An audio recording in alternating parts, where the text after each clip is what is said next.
बिहार विधान परिषद के स्थानीय प्राधिकार कोटे के 24 सीटों पर आज सुबह से वोटिंग हो रही है। सुबह 8 बजे से यह वोटिंग शुरू हुई और शाम 4 बजे तक चलेगी।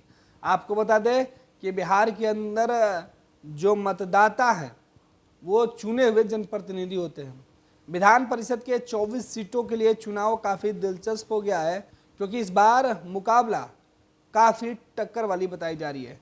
एनडीए गठबंधन वर्सेस आरजेडी लेफ्ट गठबंधन। कांग्रेस अलग उम्मीदवार उतार कर मैदान में है, तो एनडीए से अलग हुए मुकेश सहनी भी मैदान में हैं। आपको बता दें कि बिहार विधान परिषद के जिन 24 सीटों पर आज चुनाव हो रहा है, उसमें जो स्थानीय निर्वाचित जनप्रतिनिधि हैं उनके साथ सांसद, विधायक, विधान पार्षद भी मतदाता होते हैं। ये लोग भी आज अपने मत का प्रयोग करेंगे। इसके लिए राज्य इलेक्शन कमीशन ने 534 बूथ बनाए हुए हैं पूरे बिहार के अंदर। इस दौरान राज्य के मतदाता 185 प्रत्याशियों का भाग का फैसला करेंगे। आपको बता दें कि इस चुनाव में 185 जो प्रत्याशी हैं वो मैदान में अपनी किस्मत आजमा रहे हैं। अमूमन यह चुनाव पार्टी से ज़्यादा उम्मीदवारों के स्वभाव, उनकी अपनी पकड़ और उनके बूते ये चुनाव होती है। इसमें जातीय गोलबंदी का असर बेहद कम दिखता है, लेकिन उम्मीदवारों का जो प्रभाव है वो इसमें काफ़ी महत्वपूर्ण हो जाता है।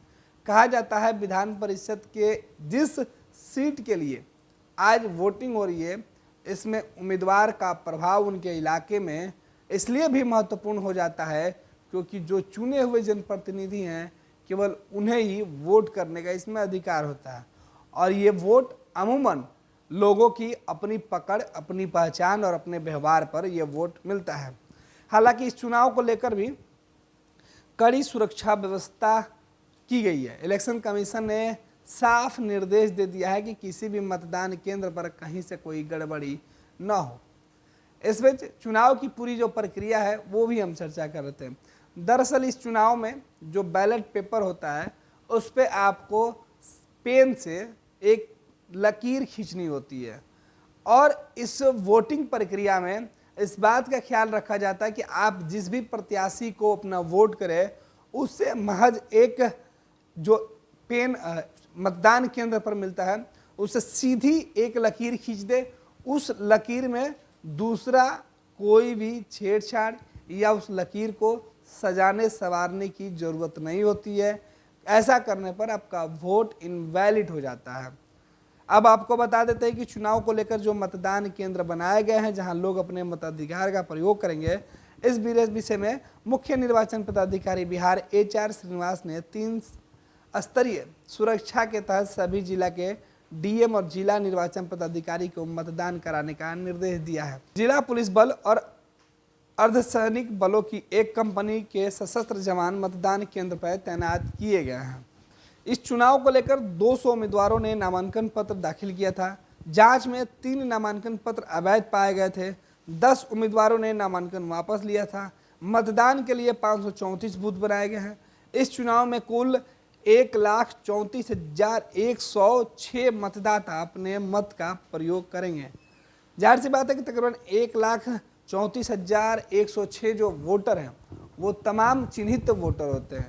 वो त्रिस्तरीय पंचायत के सदस्य होते हैं, सांसद होते हैं, विधायक होते हैं, विधान पार्षद होते हैं।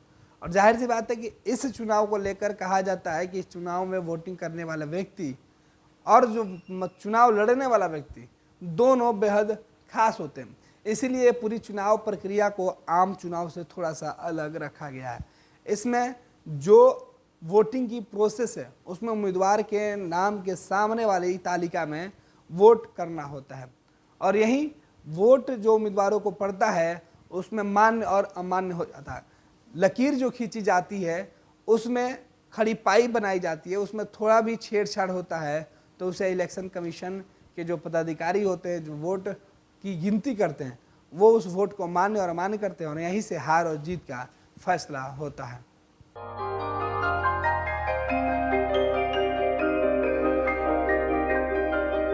इस कोविड पैंडेमिक में सब ये शहर छोड़कर अपने शहर, अपने घर चले गए। हम लोगों का अपना शहर तो है, लेकिन वहाँ अपना घर नहीं। अगर सिचुएशन और खराब होता चला गया, तो हम जाएंगे कहाँ?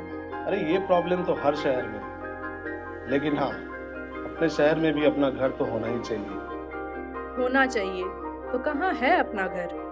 ये है ना, ई होम्स पैनोरामा, पूर्णिया में, अपने शहर में अपना घर। पूर्णिया में पैनोरामा ग्रुप लेकर आए हैं ई होम्स पैनोरामा। बड़ा घर, आलीशान जिंदगी और अत्याधुनिक सुविधाओं के संग। E homes panorama, luxurious lifestyle redefined.